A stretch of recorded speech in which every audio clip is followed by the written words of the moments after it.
இன்றே டவுன்லோட் செய்து உங்கள் ஃபேவரட் ஷோக்களை என்ஜாய் பண்ணுங்க.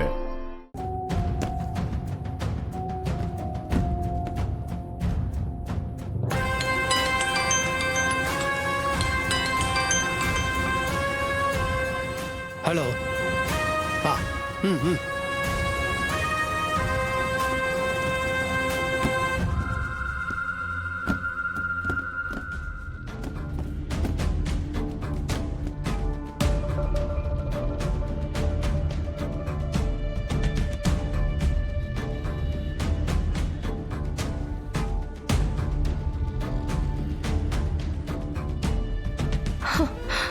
அப்பாடா கடவுளே, எப்படியும் நவீன காப்பாத்திட்ட.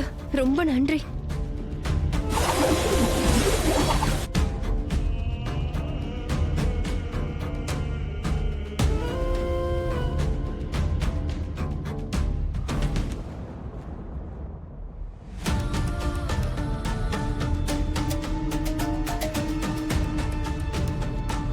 சார் தேடி பார்த்தாச்சு சார். இல்ல சார். சார் நானும் நல்லா தேடி பார்த்துட்டேன், எங்கேயும் இல்லை சார். ஓ சாரி மேடம். எல்லா இடத்துலையும் தேடி பார்த்துட்டாங்களா? அந்த நவீன் எங்கேயும் இல்லையா? நல்லா தேடி பாத்தீங்களா? அவன் எங்கேயும் இல்லையா? தேடி பார்த்துட்டாங்க மேடம், எங்கேயும் இல்லையா? அவனை பத்தி ஏதாவது தகவல் தெரிஞ்சா உடனே சொல்லுங்க. அவனை பிடிக்க உதவியா இருக்கும். நாங்க வரோம்.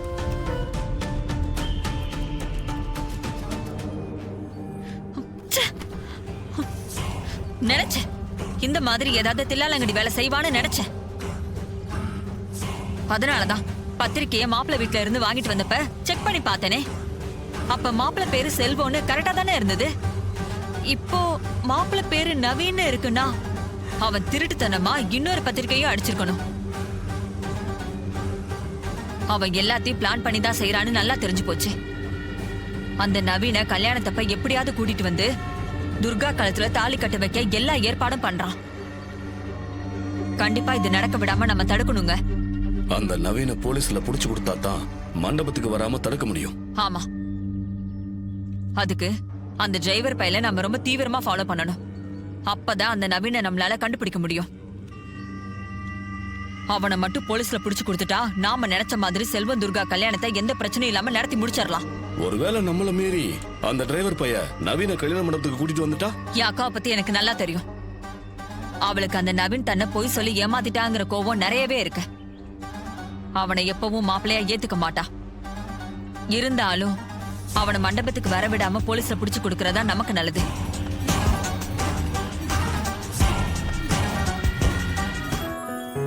கார்த்தி. ஹலோ கார்த்தி, எப்படி இருக்கீங்க? நல்லா இருக்கேன் சார். கார்த்தி, என்ன திடீர்னு கால் பண்ணிருக்கீங்க? சார் ஒரு சின்ன ஹெல்ப் வேணும். சொல்லுங்க கார்த்தி, என்ன செய்யணும்? நான் 2 பேரோட போட்டோ உங்களுக்கு அனுப்புறேன். அவங்க யார் என்னங்கிற பேக்ரவுண்ட் செக் பண்ணி சொல்ல முடியுமா? கார்த்தி, இப்ப நான் கொஞ்சம் வெளியில ஒர்க்ல இருக்கேன். நாளைக்கு தான் ஸ்டேஷனுக்கு போவேன். போனது அவங்கள பத்தி விசாரிச்சு சொல்றேன். நீங்க போட்டோவை இமிடியேட்டா அனுப்புங்க. Okay sir, thank you. அவங்க 2 பேரை பத்தி விசாரிக்க சொல்லியிருக்கேன். நாளைக்கு சொல்றேன்னு சொல்லியிருக்காங்க. சரி, கண்டிப்பா அவங்க ஃப்ராடா தான் இருக்கணும். சரி, கல்யாணத்துக்கு இன்னும் 2 நாள் தான் இருக்கு. அது வரைக்கும் 2 பேரும் கொஞ்சம் சும்மா இருங்க. கொஞ்சம் ஏமாந்தா கூட உன் சித்தி எல்லாத்தையும் கண்டுபிடிச்சிருவாங்க. சரி, நீ ஒரு ரூமுக்கு போ. என்னடா அப்படியே நிக்கிற? ரூமுக்கு போ. இல்ல மாமா, இவரு இங்கே இருக்கட்டும். நாங்க 2 பேரும் பேஸ்டாவது இருப்போம். என்னது? என்ன விளாடுறீங்களா? இங்க எவ்வளவு பிரச்சனை போயிட்டு இருக்கு. பேசணும். டேய், ரூமுக்கு போடா. ராஜா, அவர்தான் பேசணும்னு ஆசைப்படுறாருல்ல, இருக்கட்டுமே, விடு. என்ன விடுன்ற? புரிஞ்சுக்காம பேசிட்டு இருக்காத.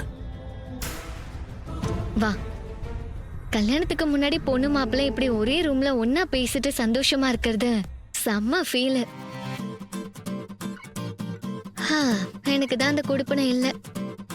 என் தங்கச்சிக்காவது அந்த சான்ஸ் கிடைச்சிருக்கேன். அது வரைக்கும் சந்தோஷம். என்ன முறைக்கிற? கல்யாணத்துக்கு அப்புறமாவது உன் கூட ஜாலியா பேசி சந்தோஷமா இருக்கலான்னு பார்த்தா நீதான் முரண்டு பிடிக்கிறியே. துர்காவோட கல்யாணத்தை பத்தி மட்டும் யோசி. வேற எதோ யோசிச்சுட்டு இருக்காத. ஆனா எனக்கு வேற எதை பத்தியும் யோசிக்க தோணல. உன்னை பத்தி மட்டும்தான் யோசிக்க தோணுது.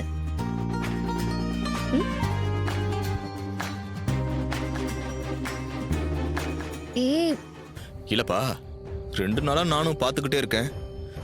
ரேவதி உங்ககிட்ட ஆசையா பேச வர்றப்பெல்லாம் நீ விலகி விலகி போயிட்டு இருக்க. சரியா முகம் கொடுத்து கூட பேச மாட்டேன்ற. என்னாச்சுப்பா உனக்கு? சொல்றேன்னு தப்பா எடுத்துக்காதப்பா. ரேவதி நல்ல பொண்ணுன்னு நான் சொல்லி உனக்கு தெரிய வேண்டிய அவசியம் இல்லை. நீ அவாய்ட் பண்றது எனக்கு சரியா படலப்பா. உனக்கே தெரியும், ரேவதி பழசெல்லாம் மறந்துட்டு உன் கூட சந்தோஷமா வாழணும்னு நினைக்குது. அவளை மாதிரி ஒரு பொண்ணு கிடைக்கிறது ரொம்ப அபூர்வம்பா. ஏப்பா, நீயும் உன்னுடைய பழைய வாழ்க்கையெல்லாம் மறந்துட்டு ரேவதியோட சந்தோஷமா வாழுப்பா. எல்லாருக்கும் நல்லது நினைக்கிற உனக்கும் நல்லது நடக்கணும்னு நினைக்கிறேன்ப்பா. ஏங்க, இப்ப நான் என்ன சூழ்நிலையில் இருக்கேன்னு உங்களுக்கே நல்லா தெரியும். நான் ஒரு சாதாரண டிரைவர் தான் அத்தை இது வரைக்கும் நினைச்சிட்டு இருக்காங்க. நான் ராஜா சேதுபதியோட பேரன் தெரிஞ்சா அவங்க எந்த மாதிரி முடிவெடுப்பாங்கன்னு எனக்கு தெரியல. கண்டிப்பா ஒரு நாள் உங்களுக்கு உண்மை தெரிய வரும். அப்போ அத்தை என்ன முடிவெடுத்தாலும் கண்டிப்பா அது எனக்கு எதிராக தான் இருக்கும். அப்ப ரேவதியோட நிலைமை என்ன ஆகும்னு யோசிச்சு பாத்தீங்க? நீ சொல்றதும் எனக்கு புரியுதுப்பா. இங்க பார்ப்பா, நீ நினைக்கிற மாதிரிலாம் எதுவும் நடக்காதுப்பா. இங்க பார்ப்பா, உண்மை தெரிஞ்சா கூட அத்தை உன்னை கண்டிப்பா ஏத்துப்பாங்கன்னு எனக்கு நம்பிக்கை இருக்குப்பா. நான் புதுசா சொல்லல, தலைவர் சொன்னதான் சொல்றேன்.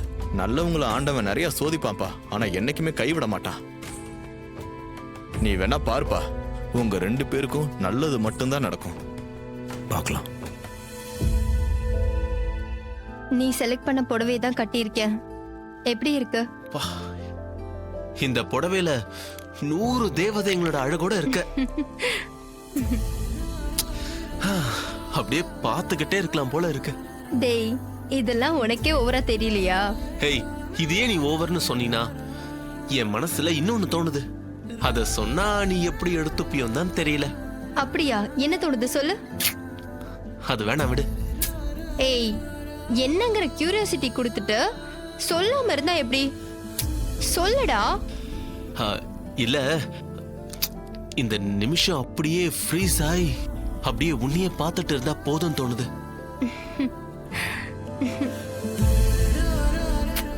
டேய், என்னடா பெரிய கவிஞ மாதிரி பேசுற?